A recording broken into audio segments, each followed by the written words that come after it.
โดยปฏิบัติตามการมอบหมายของท่านนายกรัฐมนตรีก็คือรัฐบาลในวันที่2 ตุลาคม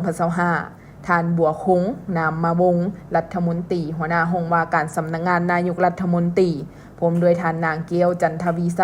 ห้องรัฐมนตรีกระทรวงแรงงานและสวัสดิการสังคมและคณะได้เคลื่อนไหวติดตามสุขยูแก้ไขภัยพิบัติน้ำท่วมอยู่เมืองเฟืองเข่งเวียงจันทน์พร้อมทั้งมอบเครื่องช่วยเหลือให้แก่ผู้ประสบภัยน้ำท่วมโดยมีทานภูธนูพิษใสสมบัติห้องเจ้าเข่งเวียงจันทน์พร้อมด้วยภาคส่วนที่เกี่ยวข้องเข้าร่วมในโอกาสนี้ท่านรัฐมนตรีหัวหน้าห้องว่าการสำนักงานนายกรัฐมนตรีและคณะได้ไปรับฟังการรายงานเกี่ยวกับสภาพการบริหารจัดการน้ำอยู่เขื่อนไฟฟ้าน้ำลีก1และ2รวมทั้งสภาพผลกระทบที่เกิดขึ้นจากผู้ตั้งหน้าบริษัทเขื่อนไฟฟ้าน้ำลีกเห็นว่า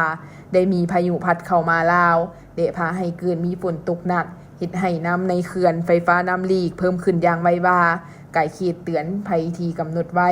เพื่อหลีกเลี่ยงความเสียหายที่อาจจะเกิดขึ้นหรือบ่สร้างความเสียหายอย่างร้ายแรงต่อชีวิตและทรัพย์สินของประชาชนจึงจำเป็นต้องปล่อยน้ำออกจากเขื่อนนอกจากนี้การนำเข่งเวียงจันทน์ยังได้แจ้งให้ทราบว่าปัจจุบันทั่วเข่งเวียงจันทน์ถูกผลกระทบจากภัยพิบัติน้ำท่วมครั้งนี้อยู่3เมืองคือเมืองพลหงส์มี3บ้านเมืองเฟืองมี7บ้านและเมืองกาสีมี15บ้านในโอกาสเดียวกันท่านรัฐมนตรีหัวหน้าห้องว่าการสำนักงานนายกรัฐมนตรีก็ได้มีคำเห็นต่อภาคส่วนที่เกี่ยวข้องให้หีบฮ้อนเอาใจใส่แก้ไขปัญหาเป็นต้นได้เสนอให้การนำของเข็งสืบโตสมทบกับภาคส่วนที่เกี่ยวข้องหีบฮ้อนให้การช่วยเหลือกรณีฉุกเฉินต่างๆอย่างว่องไวและทันการสืบโตให้การช่วยเหลือประชาชนที่ถูกผลกระทบในครั้งนี้ให้ทั่วถึงหีบฮ้อนฟื้นฟูผลกระทบโดยเฉพาะโครงสร้างพื้นฐานไหนา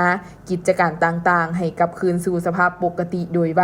เส้นทางต้องรับประกันบ่ให้ถูกตัดขาดให้บริษัทเขื่อนไฟฟ้าน้ำลีกเอาใจใส่ในการบริหารจัดการน้ำในเขื่อนให้ดีขึ้นตื่มเพื่อรับประกันบ่ให้เขื่อนแตกและบ่ให้เกิดสภาพน้ำท่วมตอนลุ่มของเขื่อนเพิ่มขึ้นตื่มอีกหลังจากนั้นก็ได้ลงติดตามกวดกาเบิ่งสภาพน้ำท่วมก็คือสภาพผลเสียหายที่เกิดขึ้นอยู่พื้นที่ตัวจริง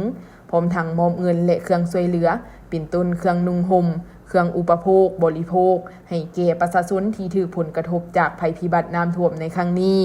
โอกาสนี้ท่านรัฐมนตรีหัวหน้าห้องว่าการสำนักงานนายกรัฐมนตรียังได้ตั้งหน้าให้รัฐบาลก็คือคณะกรรมการคุ้มครองภัยพิบัติขั้นศูนย์กลางมอบเงินและเครื่องช่วยเหลือการแก้ไขภัยพิบัติน้ำท่วมให้แก่คณะกรรมการคุ้มครองภัยพิบัติเข่งเวียงจันทน์รวมมูลค่าทั้งหมด354ล้านกีบ